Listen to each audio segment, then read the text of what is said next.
My name is Camilo A. Venegas, and I'm 72 years old.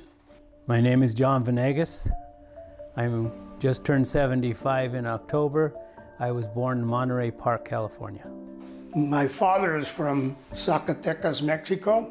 His grandfather and grandmother decided to leave Mexico actually 100 years ago, and they brought the entire family north through El Paso, Texas, and then into California.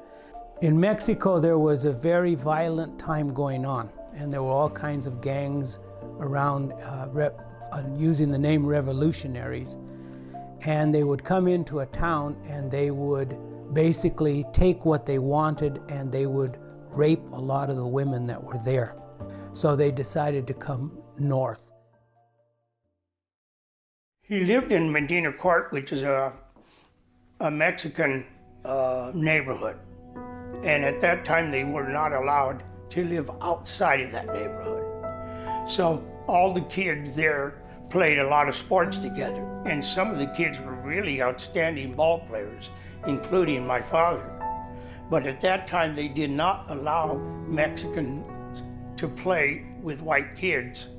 So a lot of them weren't allowed to play high school sports or any sports. He often talked about, well, not him, but my godfather did, that if he wasn't Mexican, they believed he would have played professional baseball. They said there was about 6 kids in our neighborhood that were good enough to play pro, but wrong color, so they weren't allowed to.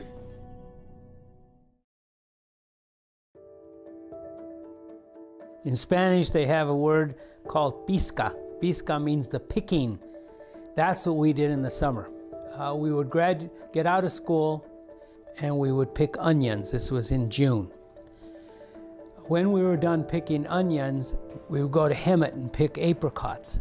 Middle of the summer, we would end up in Northern California in a place called Fowler outside of Fresno, and we would pick grapes there for a good couple weeks, sometimes more than that. We were always in the fields. I never remember having, I guess what they'd call it, a normal summer. I absolutely hated it. It's a lot of hard work. The hours, my dad used to get us up before daybreak. We'd be in the fields when the sun came up to start picking or working or whatever. We wouldn't get home until it was practically dark. The only break we had was lunch. We did the picking primarily because we were all in Catholic school and they needed the money to pay for the tuition and things like the uniforms, etc. We knew not every kid would join it because when we'd be in school, the kids would make fun of us because we had to go pick grapes.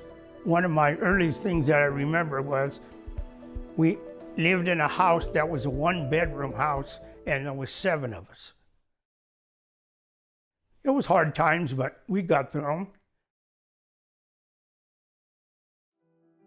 I believe a person makes their opportunities.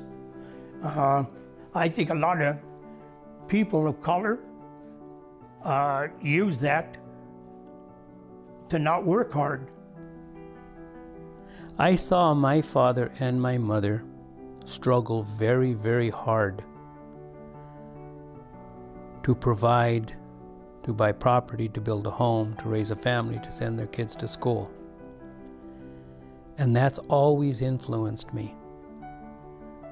So, to be very honest, I have very little sympathy for people who say there's no opportunity. And not just my father and mother, but so many other fathers and mothers around us who work their asses off to provide, to get ahead, to make sure we went to school, etc. You know, the ones that want to make it are going to make it regardless of color. The ones that are going to use that as an excuse, they're going to use it as an excuse.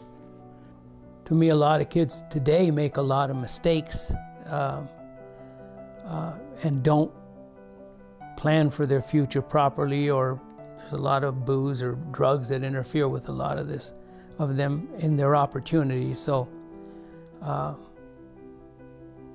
I believe kids of color, while they have to struggle a little bit more, can get there too. I've seen it happen so much.